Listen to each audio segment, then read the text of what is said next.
A Strange Dr. Weird.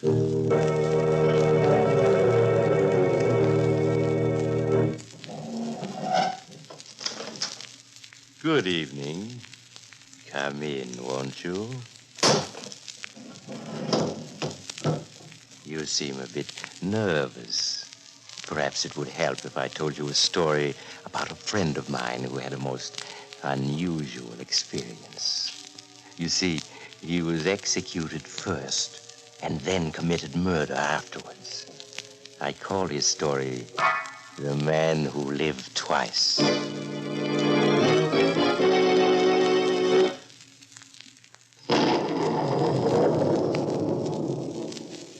My story, The Man Who Lived Twice, begins on the gallows, where Professor Karl Muller, world-famous scientist, is about to die for murder. As the executioner finishes adjusting the rope around the condemned man's neck, the warden speaks. Well, Muller, is there anything you wish to say? Only this. You are hanging me for a crime I did not commit. Very well. Then I shall become a criminal, a murderer. And you, warden, you shall be one of the first to feel my vengeance. Proceed with the execution.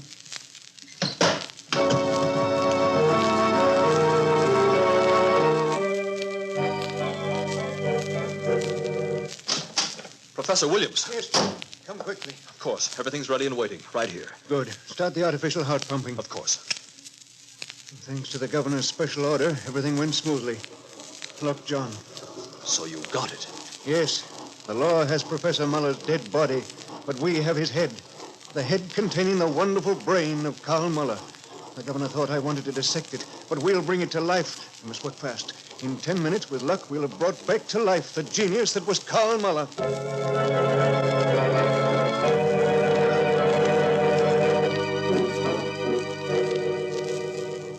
We've won, Professor. Look. His eyes, they blinked. Yes. Now they're opening. They're staring at us. His brain lives and knows what we're doing. Now, John, we must find some way to let that mighty brain we rescued from the grave speak to us, so that its great work may be carried on. Come, John, we must work fast.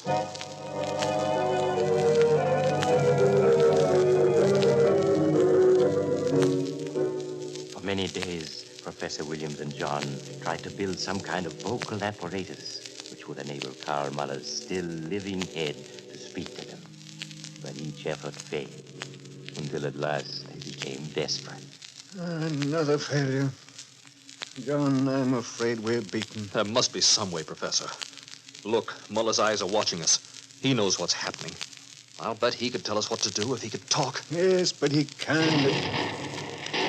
What was that? Something in the road outside. An automobile accident, perhaps. Oh, of course.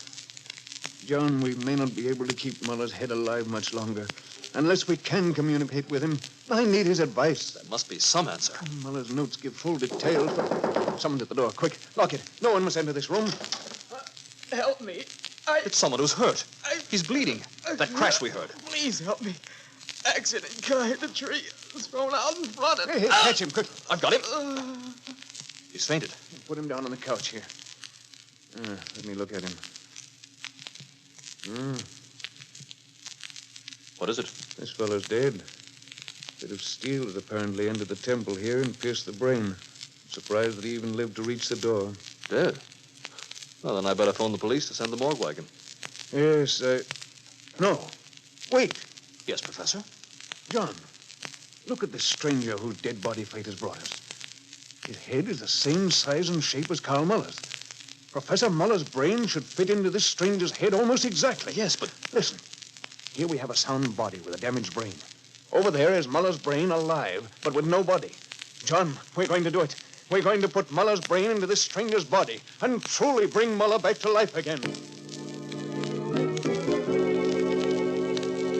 Say, Doctor, tonight's story has me a little worried. Do you think you could give us a little idea of what happened next? Certainly. You're going to spend no more than 40 seconds talking about Adam hats. Oh, I can do it in 30. Gentlemen, the way an Adam hat keeps its smart appearance is something to marvel at. There's very little fussing with brims or constant blocking, because an Adam is made of high-quality, long-wearing, all-fur felt. Adam hats are designed for fashion, too, coming in a wide variety of distinctive shades and shapes.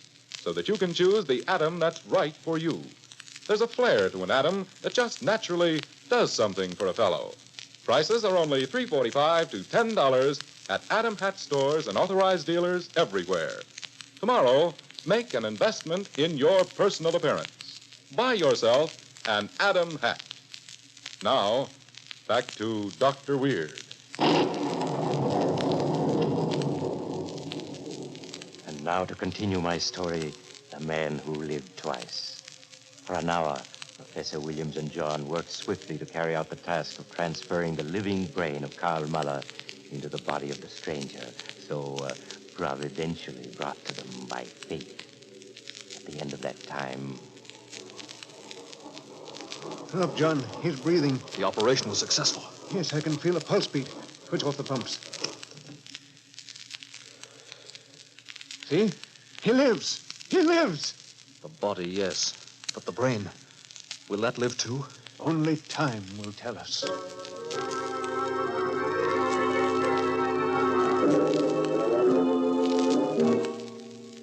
For weeks, the two scientists tended their amazing patient day and night. And then one day, the stranger's body moved, a sign that the transplanted brain had taken control of its new home. For after that, it was only a matter of days before Karl Muller was able to get up and dress and inspect in a mirror the new body that had become his. Ah, yes. Yes, Professor Williams, you have done well. Excellently. I find it hard to believe this is truly me, Karl Muller. But it is. And how the world will marvel when it learns the truth. The world, yes. Tell me, this body that is now mine, to whom did it belong before our little transfer? You were named Larry Johnson, Professor. That's about all we know. You see, there was an accident and... Yes, I know. I witnessed the arrival of Mr. Johnson, remember. But you know nothing of this Larry Johnson who staggered in so fortunately that day to present me with his body? No, we never made any inquiries. We didn't want to attract attention. You are wise. It does not matter who I was.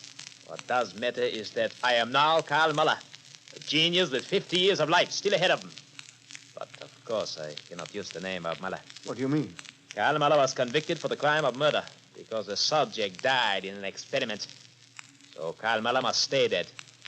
But as Larry Johnson, a new scientific genius, will arise to astound the world. What that means... It means that no one must ever know what happened in this laboratory. No one ever know. It must be a secret, always. And for another reason, too. Those fools who convicted me, they must be made to pay, and they shall with their lives. What are you saying? I was convicted of murder. I shall become a murderer. The judge, the prosecutor, the jury, they shall all feel my vengeance. That's madness, Muller. Listen to me. Your brain's been affected by what's happened. My brain is clear and stronger than ever. I shall have my vengeance secretly, cleverly. My victims, they will cower in terror at the thought I am striking back at them from beyond the grave.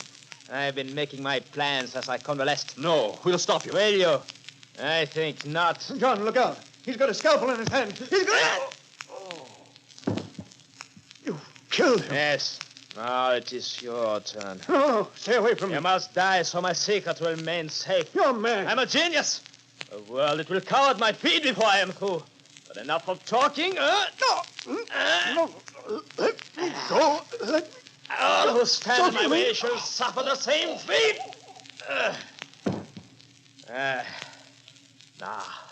Now no one in the world knows that Karl Muller, who died on the gallows, lives again.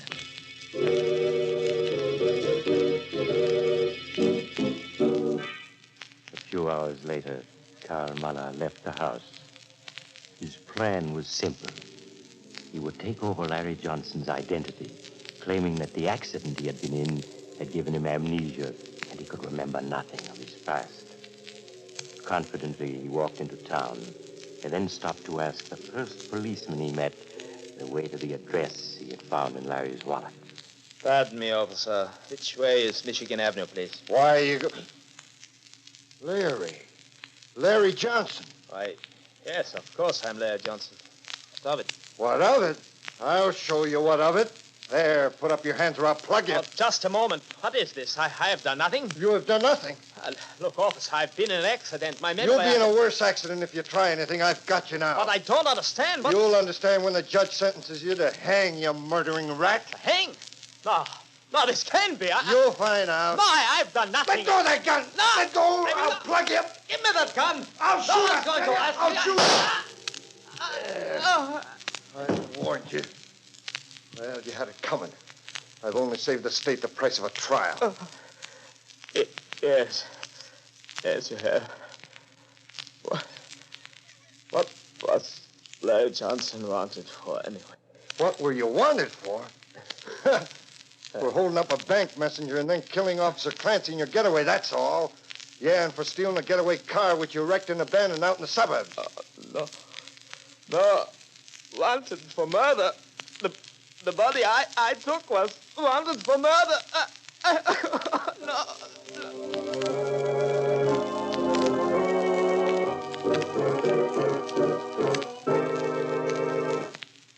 Poor Professor Muller. To think that after being executed, he should get a brand new body, only to find himself wanted for murder all over again. It looks as if fate was determined he should stay dead, doesn't it? And he has, since then. In fact, he's buried in the cemetery outside. He's the only man in the world who has two graves and is buried in both of them. Would you like me to show them to you? Oh, you're leaving. I hope you'll drop in again soon. Just look for the house on the other side of the cemetery.